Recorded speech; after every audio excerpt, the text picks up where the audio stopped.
The regime in Afghanistan may have inked a few economic and trade agreements with its neighbors, but it has yet to secure formal recognition for its government from any side. The Taliban clearly understand why the international community remains reluctant to recognize them, yet their top administration insists on internal and external legitimacy on its own terms. As its frustration grows, Pakistan has become the primary focus of the Taliban's growing anger, and they have started to openly criticize the country. Prime Minister Shahbaz Sharif warned the international community at the United Nations General Assembly a few weeks ago about the presence and activities of foreign extremist organizations in Afghanistan, including those that have been targeting Pakistan. Interestingly, many other Muslim countries expressed concerns similar to those the Pakistani Prime Minister put forth. For instance, Saudi Foreign Minister Faisal bin Farhan called for cooperation among all countries to prevent Afghanistan from becoming a center for the growth of terrorism. Yet the Taliban regime displayed a strong reaction to Prime Minister Sharif's speech. Amidst an outpouring of reaction from different Taliban officials, Afghan Deputy Foreign Minister Sher Abbas Stanikzai issued an extremely sullen statement accusing Pakistan of feeding off the Afghan conflict for economic gain. The most dangerous part of Stanikzai's statement was that the Taliban have proof of Pakistan's manipulative role in Afghanistan, and his saying that if we rise against this, no one will be able to stop us, can be interpreted as a threat that they have thought about responding at an appropriate time. The Taliban believe that the charges against them are unfair as they are trying hard to grapple with the threat posed by Islamic State Khorasan in their country. They want international acknowledgement for their efforts against the group. However, apart from their initial claims soon after taking over that they would eliminate the ISK within weeks, their ideological rival has been gradually getting deeper under their skin. More than 16 diplomatic missions have started to function in Kabul since the Taliban takeover. The ISK wants to discredit the Taliban's claim that they can provide them with security. The ISK attack against the Russian diplomatic mission in Kabul can be seen from that perspective. Pakistan has become the primary focus of the Taliban's growing anger. On the other hand, the Tehrik-i-Taliban Pakistan is making it hard for the Taliban to win international support. The resurgence of the TTP means that Al-Qaeda and groups like the East Turkestan Islamic Movement and the Islamic Movement of Uzbekistan can also gain ground there, which is concerning for China and the Central Asian states. The Taliban regime has managed to secure a few trade and economic assistance deals with China, Uzbekistan, Russia, UAE, Qatar, Turkey, Iran and several others apart from Pakistan, as well as the unfreezing of their assets by the US.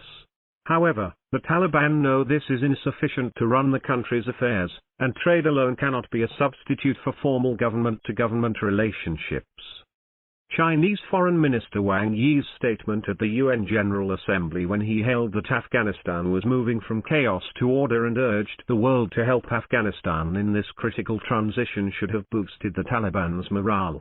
Similar statements had come from Russia and other neighbors, but the Taliban believe that Pakistan stands with the US and the West at this crucial juncture. While the Taliban regime's bitterness towards Pakistan is increasingly impacting bilateral ties, its frustration is also revealing and dilating the rifts among different Taliban factions. The international community and human rights watchdogs have been closely monitoring the situation. To them, girls' education is an issue of extreme importance. Some Taliban leaders, including Stanikzai, disagree with the Taliban elders' approach of depriving girls of an education. Recently, Stanikzai criticized his elders in a public meeting and declared that banning girls' education is against Islamic injunctions and an abuse of the fundamental rights of the Afghan people. He said that getting an education is an equal duty for both men and women and that all the religious leaders of Afghanistan and the Muslim Ummah agree on this essential duty. After his comments, there were reports that he may be relieved of his official responsibilities. However, that would not be an easy task, as he has support from the Taliban rank and file. There is a common fault in the approaches of the Taliban and the security institutions in Pakistan. Both neither like inclusivity, nor can they manage it.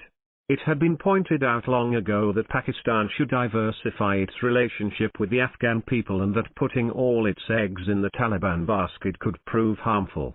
The proposal was given a half-hearted chance a few months before the Taliban takeover, when the Afghan political leadership was invited to Islamabad for a dialogue over an inclusive government in Afghanistan.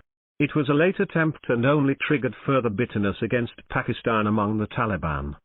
The Taliban leadership, especially Mullah Hibatullah Akhundzada and his close aides, have a similar mindset. They are not ready to compromise on their orthodox approach to governance and political settlements. They remain obsessed with their ideological doctrines and are rigid towards the diverse political, social, ethnic and religious views and classes they have to now cater to. The outcome of such approaches, as can be imagined, is a foolproof recipe for failure. Pakistan has not achieved much in return for its support to the Taliban, especially concerning its key interests, such as border security, elimination of terrorist networks and trade and connectivity with the Central Asian states. Yet, the architects of Afghan policy in Islamabad have not entirely given up hope and still believe that once the Taliban regime overcomes its immediate economic and humanitarian crises, it will prove to be Pakistan's best ally. The foundations of such claims are dubious, and if there is some supporting evidence, it should be brought into the public realm, especially in Parliament. The writer is a security analyst. Published in Dawn, October 9, 2022.